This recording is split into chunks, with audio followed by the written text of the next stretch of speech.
Hey everyone. Today's topic is the importance of giving yourself permission to feel your emotions.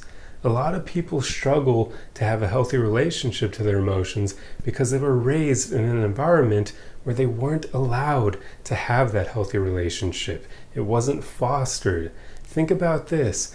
How many of you were raised in an environment with your parents or your teachers or whoever else where you basically were punished for feeling your emotions, where your parents or whoever would do anything in their power to get you to go from feeling an emotion to suddenly not feeling it anymore, or at least trying to get you to ignore it or avoid it. For instance, where you were immediately told to shut up if you were angry or crying, or basically your parents try to give you incentives to make you stop feeling, like giving you ice cream or threatening a bad thing to happen. Basically, a lot of us were trained to find other ways of kind of avoiding our emotions and just straight up feeling them and letting them move through you in a healthy manner. And I understand the incentives for this because our emotions, if acted upon, can lead to a lot of issues as adults. But our parents failed us because they should have taught us to have a healthier relationship to our emotions, which does include teaching us when we shouldn't allow ourselves to act on them.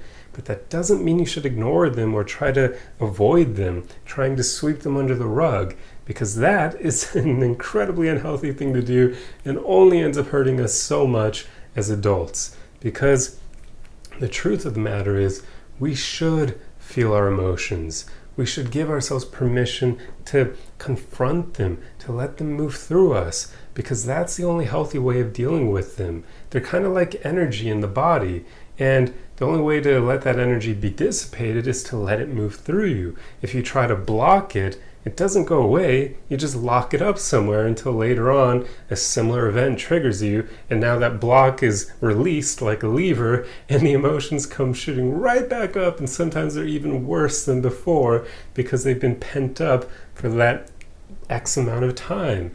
So if you really want to deal with your emotions in a healthy way, you need to give yourself permission to feel them, to let them move through you. But that doesn't necessarily mean acting on them, right? Like, you can feel an emotion without acting on it. We've all been in a situation, I hope, where you felt angry, but you didn't act on it. It's like where you're having an argument with someone you care about, where you probably can get a bit incensed and you can get riled up, but at the same time, you know, if I start yelling at them, this is going to hurt my relationship with this person that I care about. So you choose not to.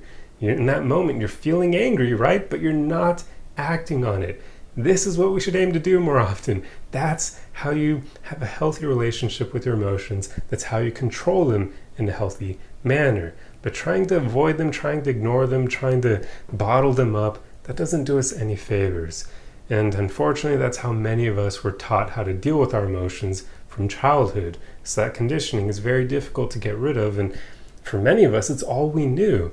So if you were taught to bottle everything up, of course, it's going to be your standard way of going through life. It's all you know. So this video is basically showing you that there is a better way, and this is something we should all strive to incorporate in our lives. Just literally allowing yourself to feel your emotions, allowing them to move through you, but choosing not to act on them. Allowing yourself to be angry at times, but not acting on it. Not immediately trying to punch someone or immediately yelling at someone you care about. You can feel angry without acting on it, just like you can feel sad without immediately wanting to do horrible things to your own body that you're going to end up regretting later on. It's what we should all aim to do. Feel an emotion, but don't act on it. There you go. So yeah, this video is just a reminder that we all need to give ourselves permission to feel our emotions, to not bottle them up, but at the same time control them by not acting on them. That's how you truly master your emotions. But anyway, that's pretty much all I wanted to talk about in this video. I truly hope you found this helpful. If you like content like this, be sure to subscribe for more. Otherwise, the easiest way you can help me out is just to throw a like and a comment on the video for the algorithm. The comment doesn't have to relate to the video at all. You can literally tell me what TV show you've been watching as of late. That's a good topic. I'm sure a lot of people are probably watching Stranger Things, which I'm actually working through it myself, and it's pretty interesting. It's holding my interest so far, season 4. So hopefully that stays the case. But anyway, I truly hope you enjoyed this video, and if you like, I'm repeating myself. Hope you enjoyed it, and I'll see you in the next one. Oh man, it's been a long day. I'm not even there, cheap.